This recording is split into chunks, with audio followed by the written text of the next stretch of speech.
Alright, chat. So here's the situation. A few days ago, I guess it may have been a week ago by now, I don't remember, I found myself in a situation. There was a girl who I had matched with on the Tinder machine, and didn't think anything about it, but she started messaging me, like a lot, and I hadn't said anything. Whatever. Everything seems okay. She's kind of cute and shit, right? Like, you know, tattoos, bangs, like, all the little things that check my fucking boxes, the shit that just, you know, the things that do it for me. Everything's above board, right? So, chat with her for a little bit, and she asked if I want to come hang out with her while she does some laundry. And, you know, I don't have shit going on. Bob's off in fucking Africa preparing for, fucking championship bullshit. And, you know, I don't have anything else to do. I don't feel like playing fucking opens. No, this girl doesn't have a kid, dude. Whole other girl. Different girl. Whole other fucking girl. Whatever. So drive like 40 fucking minutes. Let's go hang out with some girl at a laundromat. Which isn't like the craziest fucking thing you could do. She seems like kinda normal. A little, what's the word? Fucking quirky. Quirky, yeah. I was thinking, like, this girl's just kinda quirky, you know, she did, like, a voice or something, and she kept talking about her friends, and her friends had, like, really weird names, like, I think Callus and Belle, something like that. Whatever, I don't question it, people have weird fucking names, especially, you know, fucking girls with, you know, fucking bangs and tattoos of owls and shit, right? Like, that all seems pretty normal. Like, it's not out of the question. Whatever. So, go and, we'll skip the pizza part because that doesn't really matter. As the night progresses, she says, you know, do you want to go check out this park nearby? And I'm like, yeah, whatever, we can check out a park. She lives in, like, this really fucking small town where there's, like, nothing. Like, fucking nothing. There's nothing out there. We have to drive, like, a town over to a park. And to get there, we drive through this back road, okay? And it's spooky, and it's dark, and I'm driving, and as I'm driving, I just hear this, like, this low growl. There's just this low growl, and I'm like, what the fuck is that? What is that? That's what I'm thinking, and it's her. She's growling. She's growling into the darkness, and I say, you know, I kind of give her, like, a nervous laugh, like, and, you know, I'm like, so what's this about? What are you doing here? You know, you okay? You spooked? What is this? And, you know, she's like, well, you know, I'm a Wiccan. And, what I'm doing is I'm, you know, getting rid of the evil spirits. I'm making the evil spirits, flee the area, right? So she's spooking the evil spirits, and then she starts to tell me a few other things. She explains to me that, you know, there are 4 types of people. There are healers, there are philosophers, there are mages, and there are warriors. Okay? And I've played, like, World of Warcraft and all that shit, so I'm kind of familiar with this system. And then she tells me that there's different bloodlines of people. She says all people have, like, animal bloodlines in the spirit realm or some shit, right? She tells me she's from the wolf bloodline, which is the highest order of the bloodlines. And I'm like, okay, alright, that's interesting. And she gives me a real good looking, and she's like, you know, I think you might be a falcon. You're a hybrid situation. She told me I'm a hybrid situation, and I'm getting real interested at this point. I'm trying to figure out what's going on, you know. But I'm like, okay, well, I better, you know, continue driving. So we get to the park, right? We get to the fucking park, and it's pitch black, right? And there's a tree. She grabs my hand, right, and takes me over to the tree. And she's like, do you see that? And I say, no, what am I supposed to see? She says, that's the king of the falcons. And I say, where? She's like, in the tree, do you see it? And I say, no, am I supposed to see it? She was like, that's the king of the falcons. He hates me because last week I fucking chopped off his beak, or I stole his beak or something. She's claiming to have stole the king of the falcons' beak. And At this point, I'm like, is this a joke? I'm thinking, I'm starting to question the situation. I'm starting to try and figure out what the fuck is going on, right? And then she grabs my hand and takes me over, to the other side of like the little picnic area. And she's like, do you see that? And I say, no, I do not. And she's like, this is where the centaurs are. The centaurs are our greatest allies. They're the most peaceful creatures in the realm, or some shit like that. Okay, and then she points off into the distance, and she's like, we can't go over there. We cannot go over there. And I'm at that point, I'm just like, okay, whatever.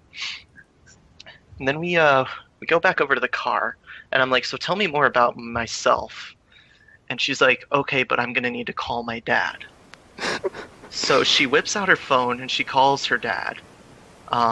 It's like fucking like 9-10 o'clock at night at this point. Fuck. And she dials up Pops and says, I'm on a Tinder date with this guy, and I think that he might be part Falcon, but I can't figure out the rest of what he is. Like, I have no idea.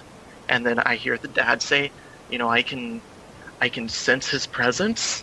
I think I have a pretty good idea, but you're not ready to find out today. Like, you can't know right now. He's something like that, right? And whatever. She hangs up the phone. We get into the car and talk for a little bit. She takes my hand and she puts it over her tattoo. And she says, do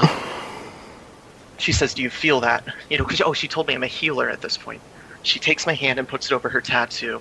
And she's like, do you feel that? Since you're a healer, you should be able to feel my dagger wound. And I'm like, maybe there's like a little warmth or something. And she's like, that's it. That's the dagger wound. And then she lifts up her shirt and puts my hand on her stomach. And she says, do you feel that?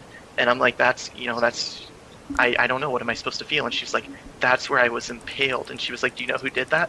Vlad the Impaler.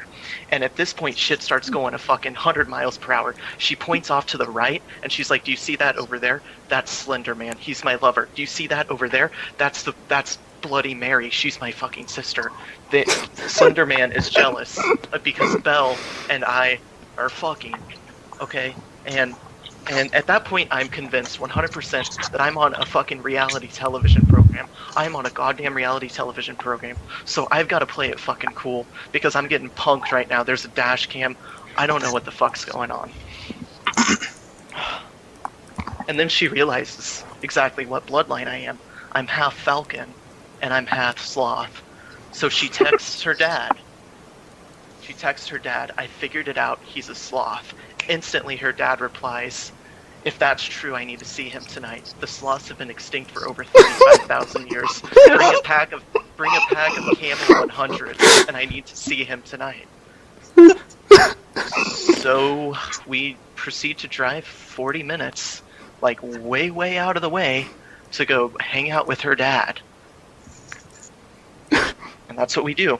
But on the way to hang out with her dad, we find out that her friend has been with us this whole time. Her friend Belle, who turns out to be a vampire, is in the backseat of my car and is now proceeding to tease her. Okay, the vampire is teasing her because the vampire wants to have a threesome with me. Okay, so what the vampire is doing is nibbling on her ears and neck and pulling her hair and fucking blowing in her ears and all that shit, trying to arouse her. And she's giggling, and she's arguing with the fucking vampire.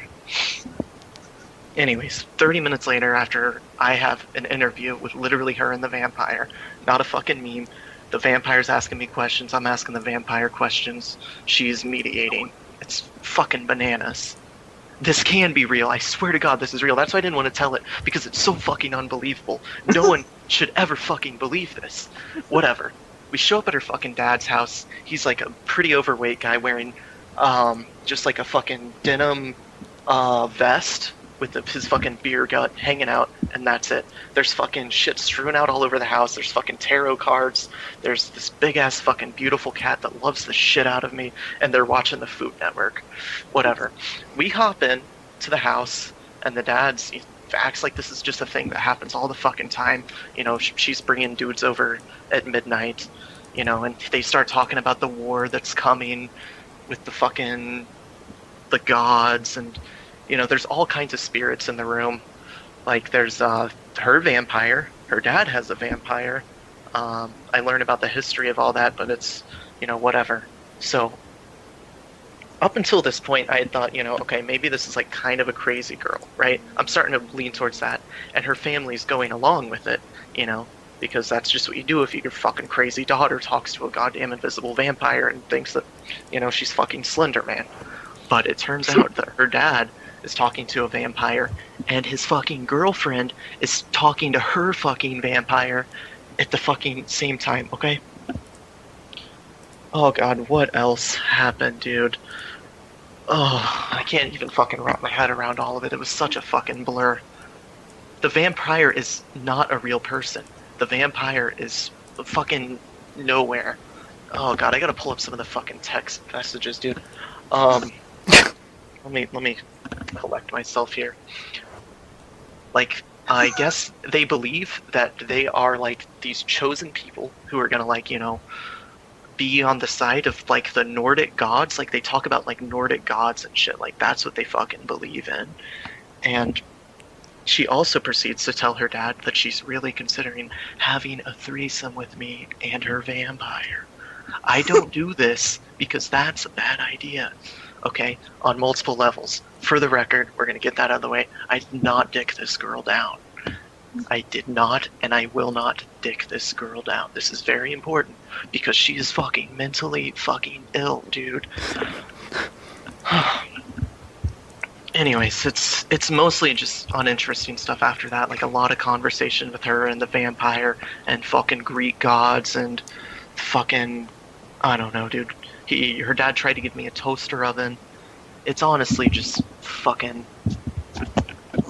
It was the weirdest day of my life, and I had to ride this fucking shit out. She told me that the vampire sucked me off. I swear to God. She told me that her vampire sucked me off the other night. That's just a fact. Not going ball sleeping vamp. That pretty much is like the gist of it. I don't know, dude. Like I said, it's like a lot of incoherent shit that doesn't make all the sense. major points.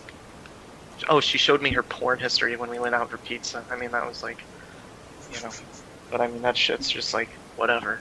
That just seemed like fucking quirky behavior to me. God. What is the life you lead? I don't know, dude.